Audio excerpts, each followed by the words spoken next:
আসসালামু আলাইকুম। আমি আজকে পোলার চাল দিয়ে একটা খুদের ভাপা তৈরি করব। পোলার চালের খুদ, এখানে ডাল নিয়েছি, মসুর ডাল আর মুগ ডাল একসাথে মিক্স করে নিয়েছি। এখন এটা ভালো করে ধুয়ে নিব। তেলটা বসিয়ে নিয়েছি। এখন আমি এটার মধ্যে যা যা দিব, প্রথমে আমি এখানে 4 থেকে 5টি শুকনো মরিচ একটু ছিঁড়ে দিয়ে দিব।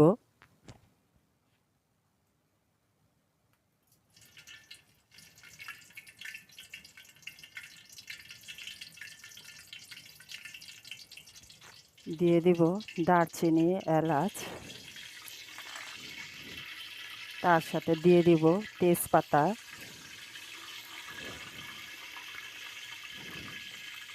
দিয়ে দিব পেঁয়াজ কুচি। মশলাটা অল্প করে ভেজে নিলাম।